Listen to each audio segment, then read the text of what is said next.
I'm Rob from Garden House 24. Over the next week or so, we're actually going to be starting to build a new Monaco 44 for a display here. So you can see here, I've got a small backyard spot right next to a golf course that we're going to put this up on. So I'll be filming all the bits and pieces to see how it goes, and in-depth review of each of the components as we go along also. So let's get cracking. So as you can see, I'm surrounded by the components we need to build the shed. So I've had the Monaco 44 arrive. This is how it turns up from our warehouse and how it rocks up to your site. So all the components for the Monaco 44 are in this one big container. Now with this site here, I've decided to put a floating floor down, so it's a metal substrate, and that's why I've got delivered here also C-beams there to put together, so that will actually make up our foundation, as well as some actual legs there for stirrups to actually adjust to the ground. Roof color will be a brownish color. So I've got the actual colorbond roofing here with the flashings and the actual battens. So this is all in one go, delivered like it would be to your place if you're looking for the same sort of thing. So this is the site they're going to be putting this new building on. It's almost level, but not fully. So as I said before, I'm going to use stirrups to help with the actual foundation, get it nice and level, and then build up from there.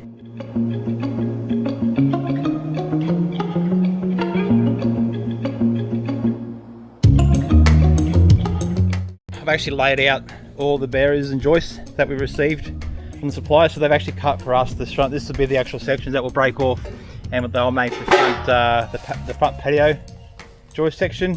So what I've done is laid out the actual frame just to make sure the sizing was correct to start with. And I found that obviously with the 60mm overlap of this section here, I had to cut back to 45mm so that the sizing for when we actually put it together matches the same as the floor sizing for the internal building. So all I'm doing is making the frame of the outside first, outside 4. And then what I'll do, I'll mark out on the internals where the internal joists go and screw those in as we go. So it's been leveled up and squared up. So tomorrow will be the start then of actually opening up the pack here. First thing to do obviously is open the pack up, sort out all the components, and then we'll start the base and work from there. So now we're going to open up the pack, set up all the parts beside each other to make sure we got all the components we require for this, and then go from there.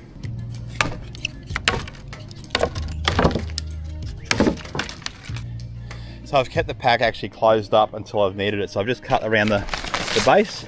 So if I'm not using anything at all, I can still keep it covered up. What I'm looking for is this. So this is your instruction booklet. It gives you all the information you need for the building. Use this one to actually do a check off of all your components. So here it is, the Monaco 44. One thing you look at before you start building your house, if you actually get the design that has that little symbol in the corner there, that means the walls can be turned and changed from either side of the building. So if you don't want the window on this side, you want it on this side, or the screen from this side to that side, that can be done with this design. And you can see here that all the components are listed out, sizing, etc., quantities, including down to your screws, bits and pieces, slats and doors. All right, I'm going to now start taking this pallet apart and stocking it in a nice, dry, clean location. I've now stacked. So the first stuff we're going to work with is the internal underfloor, so that's the framework. And then what we've actually done is put in underneath here, separated into each component separately, marked it all off. You can see our checklist there. So every component size is actually marked off and set aside, and I can confirm that all components were delivered as requested. We've laid out the timber that we're going to start with. So these are the FBIs in the actual timber. They are treated also. So the next step, as I said before, is now to lay them out, pre-drill holes, put them together, and then get this thing started. Stage 1 is done. So now the actual base of the building is now put down. You can see here, so on top of the actual foundation of the steel frame, we put the first run. It's treated timber, 70 by 45mm. So that now takes the base of the whole building. We secured it down. We don't supply the actual screws to secure the base you're using. So with us using a steel base here, I've supplied some batten screws. You can see there. And that base is fully secure now. Nice and square, nice and flat. Quite simple.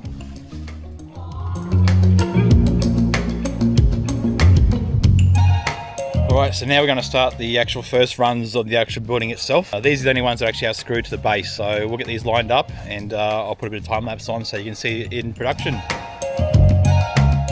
So an update, we're now 3 boards in, so it hasn't taken too long at all to get these 3 boards up. You can tell by the actual time lapse.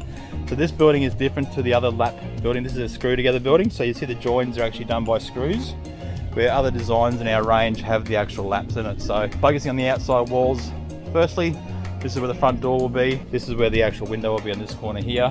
Going together quite easily, quite nicely. We've actually improved and changed a little bit of our building design idea. So if you can recall, with the other one, I actually did the screw-in effect from the outside where the 2 boards met and put screws in. I've gone the opposite direction this time, so what I've done is use the FS1s and FS2s that are supplied in the kits and screwed through the ends like so. So actually the screws go into the actual FS there and the FS there. Now there's a bit of a gap on that one, I'm going to tighten that one up a little bit. With the FS1s in each corner, you'll see I've got a bit of scrap flooring board here.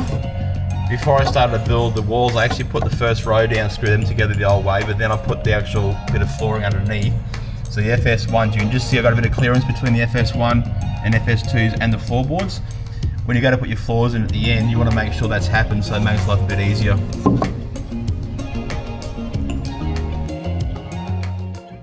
So at end of day 2, well actually first full day on building the actual structure itself.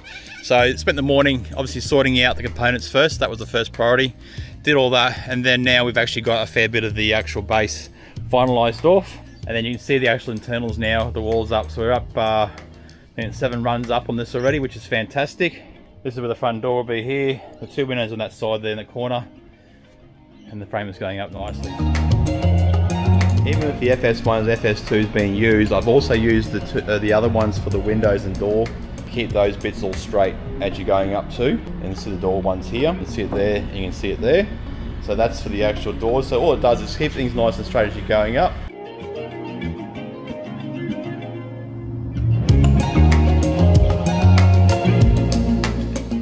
So as you see, this morning we've been busy. We've actually got now door frames in, windows are in, and we're at least now 2/3 the way up of the actual frame on the inside. And this is a screw together frame, so the corners are screwed and then it's locked in place afterwards. So double doors there and windows in the corner. We've also got the actual ends on, which is great. So the walls are done. Just got to make sure you mark your 200mm inside lines. So she's put it all nicely inside here too. You can see the windows, everything's all closed up. There's trims in the middle to go up yet, but yeah, she's looking pretty good.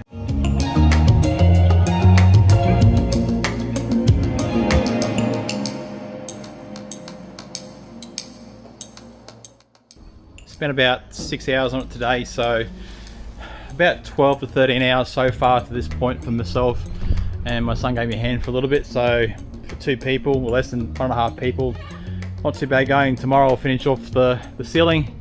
We'll put the extra colour bond on top then after that, and then we'll do the floorboards, and then we should be just about done. We're back for day 3. Last night I covered the roof. We had 3/4 or a half done with the tarp. We had a bit of rain, obviously a little bit of sprinkle, so I want to keep that as dry as possible, which is important when you're building one of these buildings, is to keep the timber as dry as possible.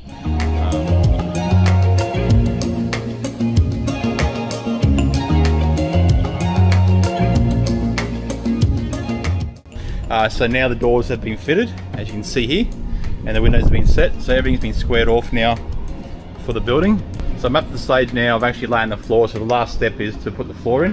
And the reason I'm showing this now is that you can see the actual floor framework below hand. So obviously I've secured the flooring foundation to the C-channel beam, so you may choose to put that straight down onto concrete slab or even onto a pro beam setup instead. So there's different options around the flooring you can use, but you can see the framework is there, it's all been set square, and I've actually now started to lay the floor. So if you've got the doors in the right spot to start with, you'll see that things are lined straight through, nice and square against it. So the first board I've actually laid right against that actual edge to make it nice and clean.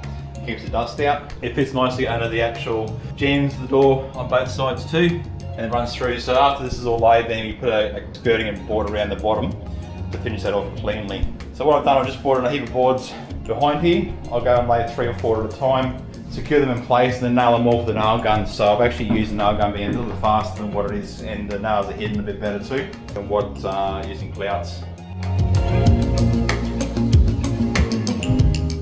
So quick walk around. So obviously the doors were fitted yesterday with the hinges. So these hinges are fully adjustable in and out to help you with the actual straightening of the doors. So the most important thing is actually making sure your door does lock in place with your pins. Like so. You can see the gaps all the way around are quite nice and neat. The gap on the floor, level 2, is even. And then with the other door here, when it's fitted quite nicely, it will lock in place like so. Door gap again is square. That is all set off the actual hinges on the other side too, so it makes it nice and easy. And as you can tell, there's a guy mowing outside right now, and it's quite soundproof. Double glazed doors and windows helps with all that. This is the outside building, so you can we've put the corner pieces on. Locks all in place on both sides. The last little bit is a flashing to go on at the end, and the louvers on one end here also.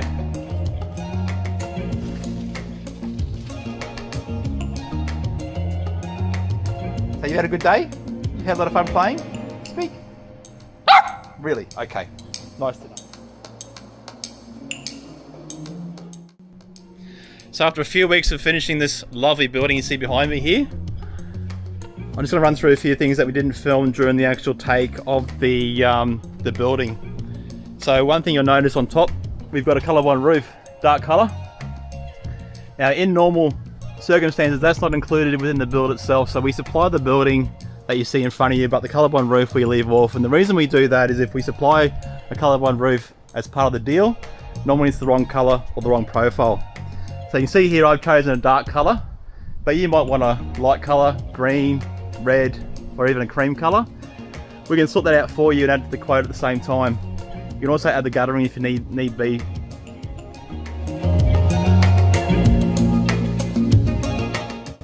So on this build here, I've used a weather shield paint, so a good quality exterior paint. You could also use a stain if you like. Just make sure it's good quality. Don't use the cheap, crappy stuff to get things done up easily. You want to make sure you maintain your building as best possible. You've invested a decent amount of money to make sure you got what you wanted. So just make sure you don't cut any corners with actually looking after your building. If you leave it natural, you won't get the years of life that you want out of the building. So make sure you do use a quality paint or stain.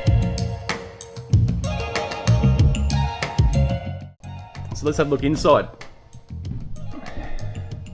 So we now deck this out into a small office, which you can come and visit us at any time. Just let me know when you're free. We're based just south of Brisbane, and happy to sit down and chat with you at any time.